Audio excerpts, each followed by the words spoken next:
Hi everyone, polity master में आपका फिर से स्वागत है।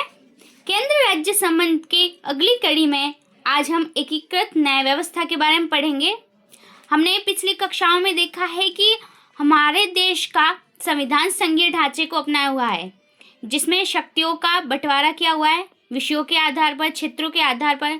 हमने यह भी देखा राज्यों और केंद्र के मध्य कौन कौन से कार्य आपसी समन्वय से और एक दूसरे के हावी होने या उनको आपस में कैसे तालमेल बिठाकर या कुछ भी कर कैसे एकता और अखंडता को बनाए रखने का सुनिश्चित किया जाता है। हमने देखा है कि केंद्र और राज्य में द्विसदनात्मक पद्धति को भी अपनाया गया है, परंतु हमारे भारत में एकीकृत न्याय व्यवस्था को अपनाया गया है। यद्यपि भारत में दोहरी राजनीतिक व्यवस्था अपनाई गई है, तथापि न्याय के प्रशासन में द्वैध नीति नहीं है। दूसरी ओर संविधान ने एकीकृत न्याय व्यवस्था की स्थापना की है। इसमें उच्चतम न्यायालय सर्वोच्च स्तर पर एवं उच्च न्यायालय इसके नीचे है। यह एकल व्यवस्था ही केंद्र एवं राज्य दोनों के विधानों का अनुपालन सुनिश्चित करती है। यह व्यवस्था पारस्परिक टकराव एवं भ्रांति को समाप्त करने हेतु अपनाई गई है।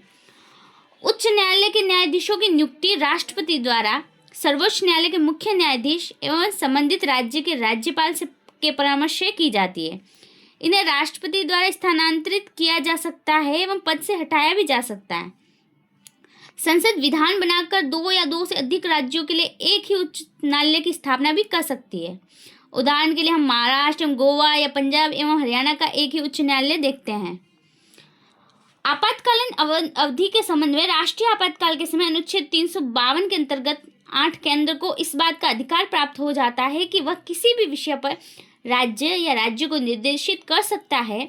इस प्रकार इस स्थिति में राज्य पूर्णतः केंद्र के नियंत्रण में हो जाता है, यद्यपि उन्हें निलंबित नहीं किया जा सकता। दूसरा, जब राज्य में राष्ट्रपति शासन 356 के अंतर्गत लागू किया जाता है तो राज्य के कार्यकारी विषयों के संबंध में राष्ट्रपति स्वयं निर्देश दे सकता है। इस स्थिति में राज्य व राज्यपाल या अन्य कार्यकारी प्राधिकरण की समस्त शक्तियां राष्ट्रपति ग्रहण कर लेता है। वित्तीय आपातकाल की स्थिति में अनुच्छेद 360 के तहत केंद्र वित्तीय परिसंपत्तियों के अधिग्रहण हेतु राज्यों को निर्देशित कर सकता है, तो राज्य में कार्यरत सरकार कर्मचारियों के वेतन में कटौती करने का आदेश दे सकता है। वित्तीय आपातकाल के दौरान यह आदेश केंद्र दे सकता है कि जो कार्यरत सरकारी कर्मचारी उनका वेतन में कटौती करने का आदेश वह दे सकता है।